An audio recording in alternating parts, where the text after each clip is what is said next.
¿Hasta qué punto estás convencido de la obra de Dios en tu vida? ¿Existe parcialidad en nuestra forma de creer? ¿Qué tanta implicancia tienen nuestras vivencias al convencer o persuadir de las demás personas sobre el Evangelio? Esto y mucho más lo meditaremos en un nuevo episodio de Pequeñas Grandes Reflexiones.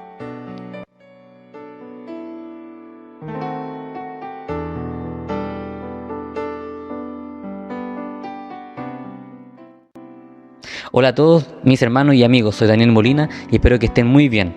El tema de este nuevo episodio es el convencimiento y persuasión en la vida del cristiano. Comencemos. Partiendo de lo etimológico de estas palabras, convencer y persuadir tienen un significado similar según la Real Academia Española. El convencer, incitar, mover con razones a alguien a hacer algo o a mudar de dictamen o de comportamiento. Y el persuadir, incitar, mover con razones a alguien a hacer algo o a mudar de dictamen o de comportamiento. ¿Entonces significa lo mismo? Si indagamos un poco más en profundidad respecto a esto, nos daremos cuenta de que sí poseen diferencias. Es importante tener presente que el fin de lo que queremos conseguir con alguien o en alguna persona puede ser uno, pero los caminos para alcanzarlo pueden ser básicamente dos.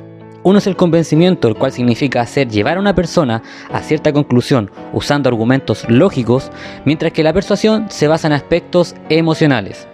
Diríamos, por lo tanto, que para convencer nos dirigimos a la cabeza de la otra persona y para persuadir nos dirigimos al corazón. Pero vámonos al lado primordial de nuestras vidas, a través de una pregunta que tal vez ya esté pasando por sus mentes. Entonces, ¿qué es más relevante para el cristiano? Personalmente, ¿estar convencido o persuadido? O en un plano evangelístico, hacia los demás. ¿El persuadir o convencerlos?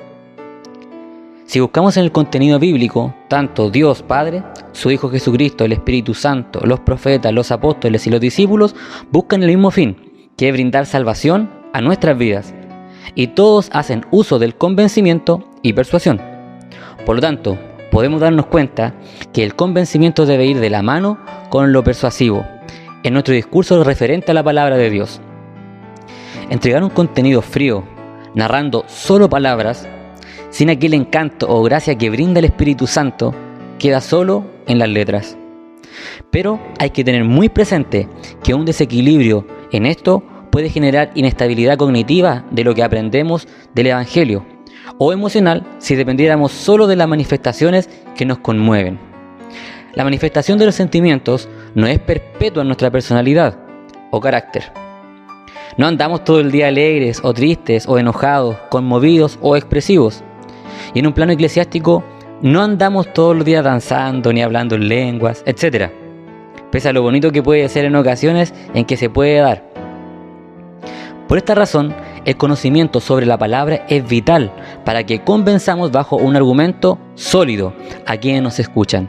O mejor dicho, con el argumento de la palabra podemos aplacar la duda de quien nos oye y dar lugar al Espíritu Santo para que haga su obra.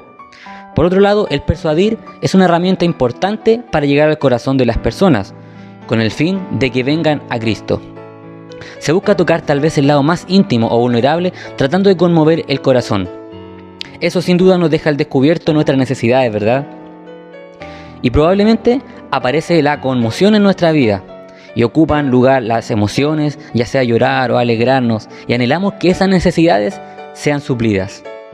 Lo importante de esto es que el persuadir se alcance mediante la palabra de Dios y no de nuestras experiencias, que sin duda pueden complementar el contenido del mensaje. Pero si fuéramos solamente con nuestras vivencias, probablemente alguien se conmueva, pero después, ¿qué le queda al oyente en el porvenir? ¿O nuestras experiencias serán tan fuertes para persuadir el corazón de personas que tienen otra realidad diferente a la nuestra? Lo clave en esto es que la persuasión sea mediante la palabra de Dios, que será nuestro mejor argumento, capaz de llenar todos los espacios de nuestra vida. Porque como desciende de los cielos la lluvia y la nieve, y no vuelve allá, sino que riega la tierra y la hace germinar y producir, y da semilla al que siembra, y pan al que come, así será mi palabra que sale de mi boca. No volverá a mí vacía, dice Jehová, sino que hará lo que yo quiero, y será prosperada en aquello para que la envié. Además, tenemos que tener presente de que no solo debemos ir con la palabra, sino que también acompañados de nuestros hechos, que muchas veces hablan por sí solos y además hacen que cada palabra sea contundente. Muchas veces pasará que no podremos convencer ni persuadir a los demás, pero tengamos muy latente que no es por falta de eficacia de la palabra, porque la palabra de Dios es viva y eficaz y más cortante que toda espada de dos filos, y penetra hasta partir el alma y el espíritu, las coyunturas y los tuétanos, y discierne los pensamientos y las intenciones del corazón. En el libro de Hechos de los Apóstoles podemos ver un cuadro donde el apóstol Pablo se enfrenta a un rey, el rey Agripa, situación no menor frente a una autoridad, ¿cierto? En la que el apóstol, estando enjuiciado por el pregonar el evangelio que él mismo había perseguido, en ese entonces ya su conversión era el motivo de estar en prisión.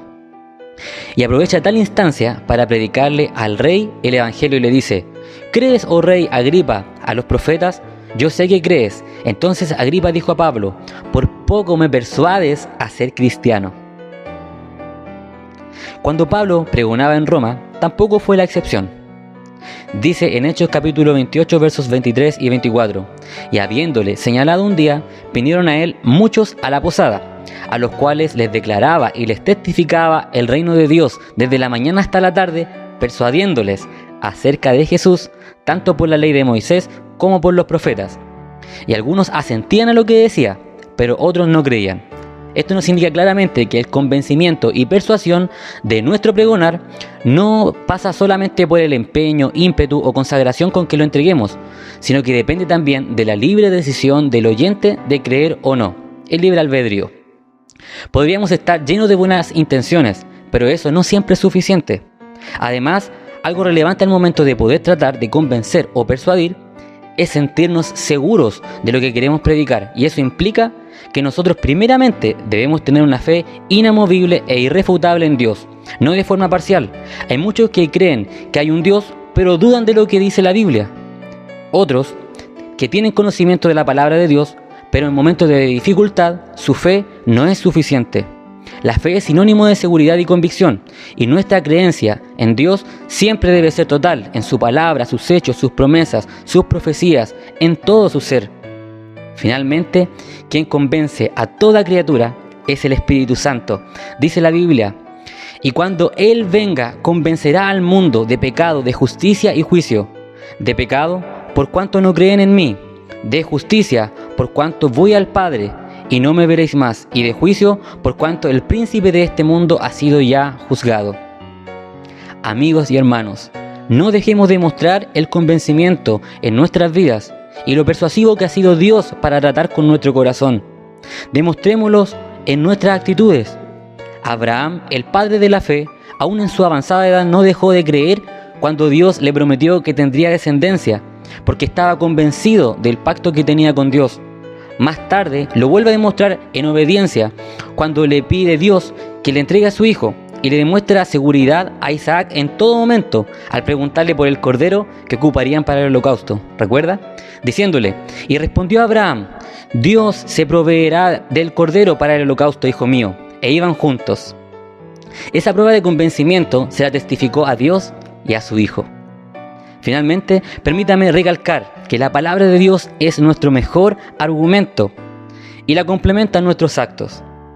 En el Espíritu Santo tendremos seguridad en lo que decimos o hacemos, y eso convence la mente y persuade el corazón de los hombres. Que Dios nos bendiga y nos ayude.